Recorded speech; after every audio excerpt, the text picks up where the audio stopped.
Hey everyone, I'm back to do another intuition oracle pull. I'm going to take a little bit of a break on the white light for just the time being.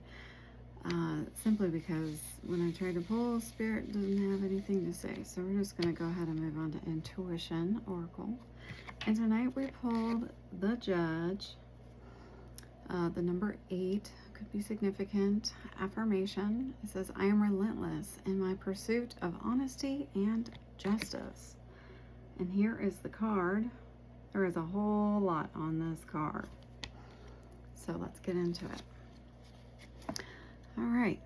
It says, the heavily lidded eyes of the Judge stare out and pierce through all veils of illusion and deception.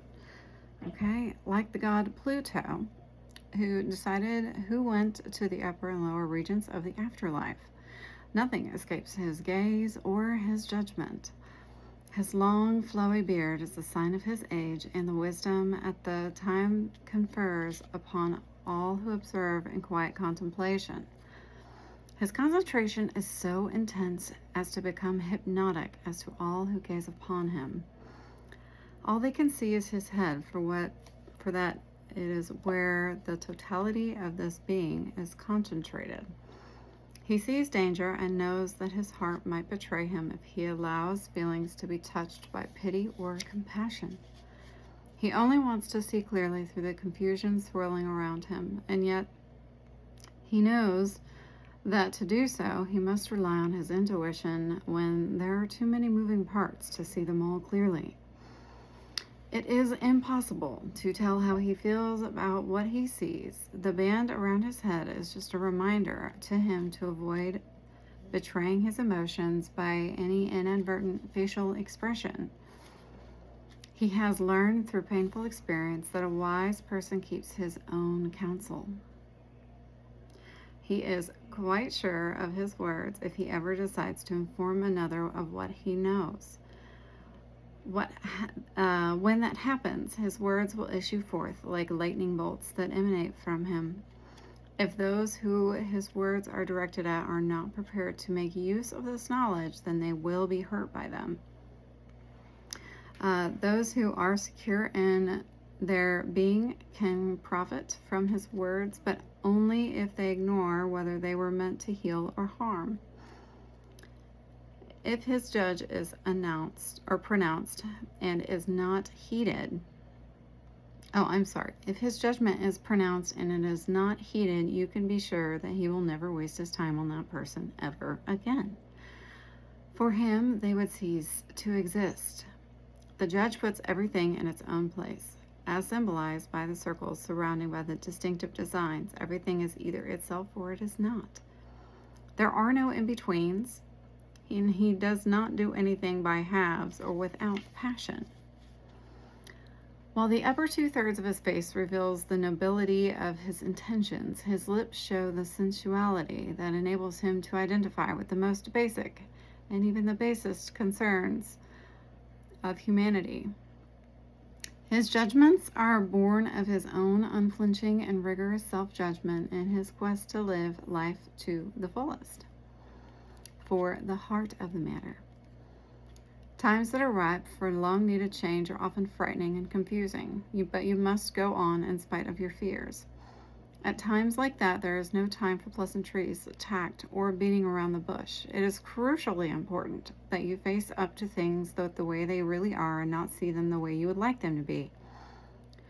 Things may change for the better, but they might not change unless you ruthlessly judge yourself and your situation and act accordingly, and when the time is right, neither before nor after.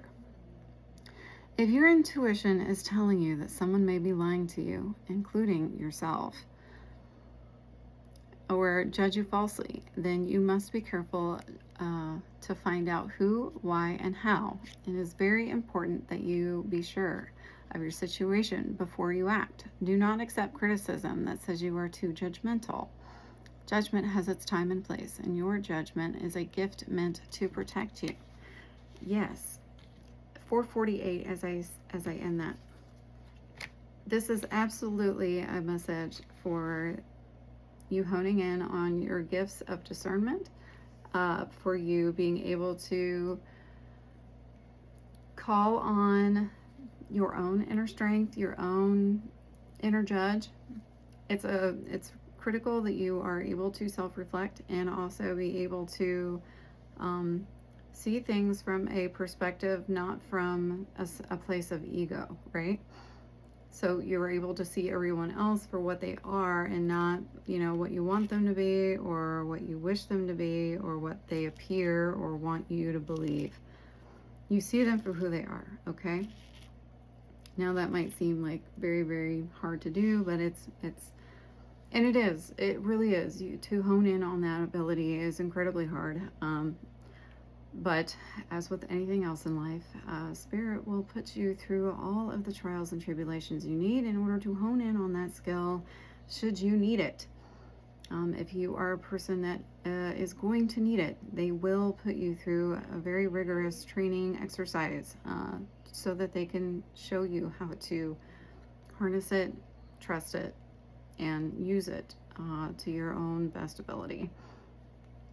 Is anybody going to be able to perfect that? Probably not. It's going to be pretty hard to be able to really perfect that without some time. But it's also to set boundaries. It's also to show others that just like with the judge,